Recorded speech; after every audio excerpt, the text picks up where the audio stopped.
네, 안녕하세요. 네, 증시 아침판 안지원입니다. 네, 오늘은 1부에 이어서 이제 신영증권의 엄경화 연구위원님 모시고 2부 해운 업종에 대해서 이야기를 한번 나눠보려고 합니다. 네, 해운 업종에서는 이제 가장 대표적인 종목은 HMM이죠.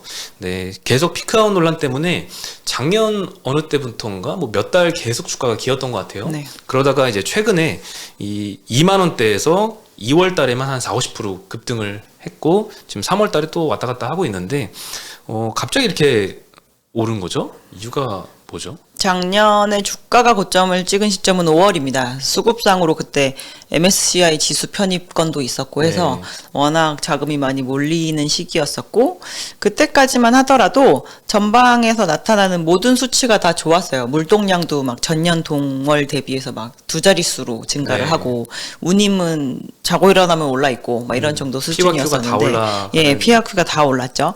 근데 이제 여름을 기점으로 했을 때 꺾인 지표가 하나 있습니다. 네. P는 계속 주구장창 올라서 오히려 4분기까지도 계속 올랐었는데 물동량 성장률이 크게 둔화가 됐어요. 7월 정도부터. 그래서 두 자릿수로 막 증가를 하던 게 이제 그게 단순히 기고 효과 때문에 그런 것이라고도 볼 수 있고 그리고 병목 현상이 너무 심해지니까 물량이 가고 싶어도 못 가고 줄을 서 있으니까 도착하는 물량이 카운팅이 안 되는 거예요. 그러네요. 예, 그래서 심지어 미국에서 수입하는 컨테이너 물동량이 9월부터 12월까지 4개월 연속 마이너스였습니다.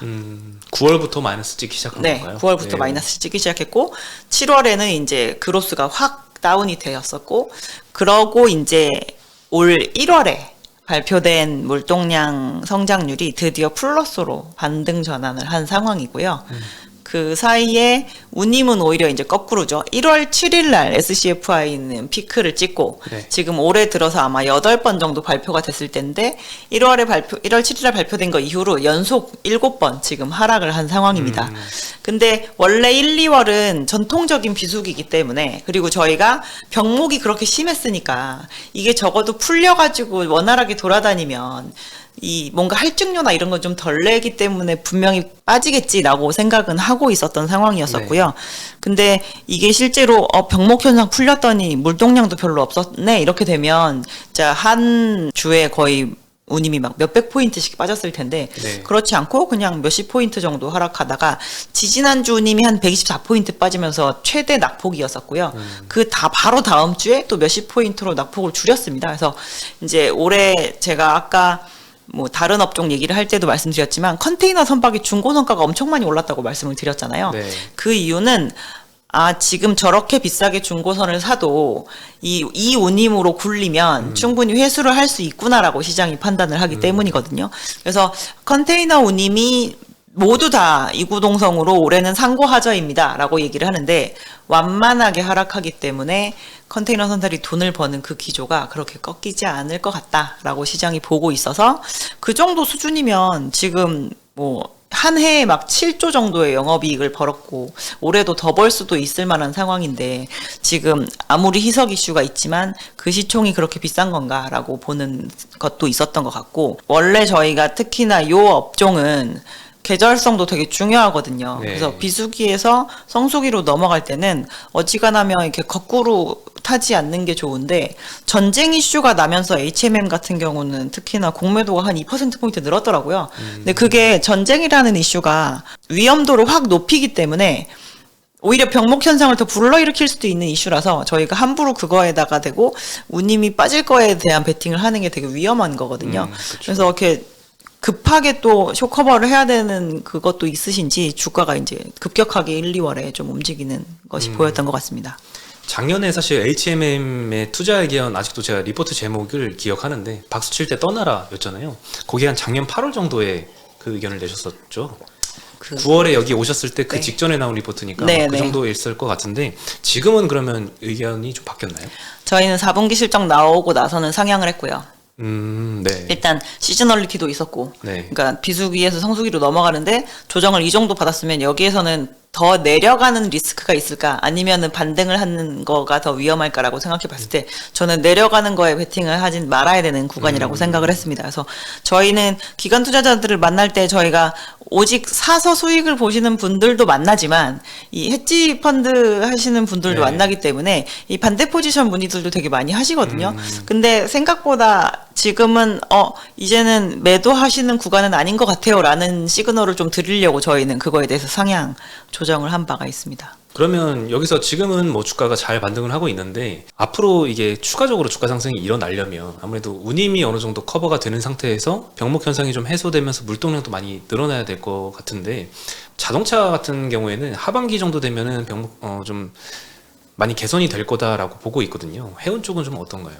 해운도 이제 글로벌 더 대형 선사들이 이렇게 4분기 실적 발표를 할 때 올해도 병목 현상 어쨌든 해소는 되지만 상반기 중에 천천히 해소가 돼서 완벽하게 해소되는 시점은 여름 정도가 될 것 같다. 여름이 되면 그럼 완벽하게 해소가 된다라고 얘기를 한 바가 있고요.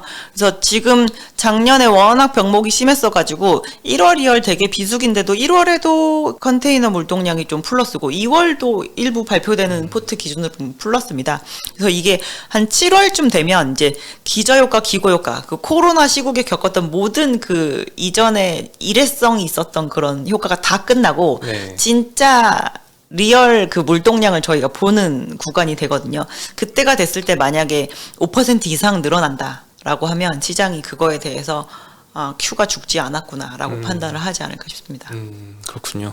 네, 그럼 컨테이너선에 이어서 이제 벌크선도 이야기를 해봐야 될 것 같은데 뭐 펜오션 대한해운도 2월달에 크게 반등을 했거든요. 네, HMM과 같이 이 우크라이나 사태의 영향을 좀 벌크선 선사들은 좀 받을 것 같아요. 네. 네, 뭐 어떤 영향을 받을 수 있을까요? 일단 그 해당 화물이랑 연관이 깊은지를 봐야 네. 되는데 우크라이나와 러시아는 둘 다 이런 특수 금속 화물도 많이 수출을 하는 국가이기도 하고 또 곡물을 대단히 많이 수출을 하는 국가입니다. 그렇죠. 그래서 밀의 그 수출 집중도가 되게 높은 편인데 네. 막 예를 들어서 이집트 막 이런 데는 우크라이나로부터 정말 많은 밀을 수입을 해가지고 뭐 식탁에 이제 그게 빵이 올라가야 되고 막 이러는데 그 부분이 끊기면 저희가 미국 뭐 아르헨티나, 뭐 브라질, 호주 막 이런 데서 이제 곡식을 수급을 해야 되는 부분이 네. 있거든요. 절대량 기준으로 우크라이나와 러시아가 아마 밀 수출국 상위 5위 안에 둘 다 들어가 있을 겁니다. 예. 네, 그런 정도로 많은 양을 수출을 하고 있고 그래서 이게 만약에 이집트가 우크라이나에서 수입을 하다가 미국으로 수입선을 옮긴다 그러면 평균 수송 일자가 7배 걸려요. 3일이면 올 게 22일이나 걸려야 됩니다. 네. 그러면 더 많은 배가 필요해지는 거고 예. 저희가 왜 철광석을 예를 들어보면 왜 호주에서 많이 중국이 철광석을 수입을 해오다가 더 먼 브라질에서 가져와야 된다라고 하면은 이제 막 대형 벌크선 운임이 막 오르면서 BDI가 뛰어오르잖아요. 네. 근데 이제 이거는 약간 중소형 화물선에 실려야 되는 화물들이 너무 수급의 그 수출선이 이제 완전히 바뀌어야 되는 그런 이슈가 되기 때문에 이 전쟁 이슈는 그래서 벌크선의 수프라막스급 운임을 되게 강세로 가져갈 수가 있고 실질적으로 벌크선사들이 대형선을 가지고 시장에서 막 이렇게 운임에 연동되는 그런 베팅 영업을 잘 하지 않습니다. 오히려 이런 작은 선박을 여러 대 늘린 다음에 이 화물도 매칭시키고 저 화물도 매칭시키고 이렇게 영업을 하거든요. 그래서 네. 이 대형 중소형선이 운임이 강세면 오히려 그 벌크선사들의 어닝이 늘어날 가능성이 훨씬 높습니다. 그럼 컨테이너선사보다는 앞으로는 좀 벌크선사들이 또 수혜를 볼 가능성이 높을 그럴 것 같아요. 저희가 컨테이너는 23년, 24년에 들어올 배에 대해서 되게 걱정을 하는데 네. 벌크는 그게 없거든요. 작년에도 어찌되었건 과거 한 7, 8년보다 훨씬 더 많이 돈을 벌었는데 발주를 별로 안 해서 22, 23, 24, 25까지 계속 인도되는 벌크선이 줄어듭니다. 그래서 그런가요? 네. 공급에 대한 우려가 전혀 없고 수요가 조금 이렇게 이변이 중간중간 생기면 이제 그쪽에서는 오히려 수급 불균형에 따른 운임의 추세 상승이 가능할 수도 있죠. 그러면 이 앞서서 이제 LNG선에 우리나라가 거의 한 80% 이상 전 세계 수출을 가져간다라고 네. 들었는데 벌크선 쪽에서도 우리나라의 경쟁력이 괜찮나요? 벌크선에서 그냥 단순히 드라이벌크의 용선까지 이렇게 운영하는 선사들 중에 펜오션은 거의 글로벌 탑3급이라고 보시면 될 것 같고요. 네. LNG를 수송하는 것 때문에 이 이슈로 수혜를 볼 수 있는 업체도 있긴 합니다. 대한해운 같은 경우가 국내 이제 한국가스공사에 그 LNG를 많이 수송을 하잖아요. 네. 그러면 그 장기 계약에 어쨌든 묶여 있는 것이긴 한데 만약에 가스공사가 이제 뭐 유럽에다가 우리나라에 수급돼서 들어오는 가스를 다시 재판매를 한다거나 아니면은 원래 1년에 어떤 배가 10항차 일을 하는 건데 쉬는 기간 동안 한 항차 좀 더 갔다 올래 이런 식으로 해가지고 추가 계약을 뭔가 더 성약을 한다거나라고 하면 어쨌든 매출이 늘어날 여지가 있습니다. 그러려면 LNG 캐리어를 운항을 하고 있어야 되는데 네. 상장업체 중에서는 지금 대한해운이 가장 규모가 크죠. 해운 업종 전체에서 뭐 탑픽은 어떤 걸로 보시나요? 저희는 펜오션 여전히 추천해 해운선으로 줍니다. 네. 보시는군요. 그러면 뭐 해운 업종은 이 정도 다르면 네, 충분할 것 같습니다. 네. 네, 그러면 2부 해운 업종 마무리하고 다음은 3부에서 항공 업종에 대해서 다루겠습니다. 네, 감사합니다.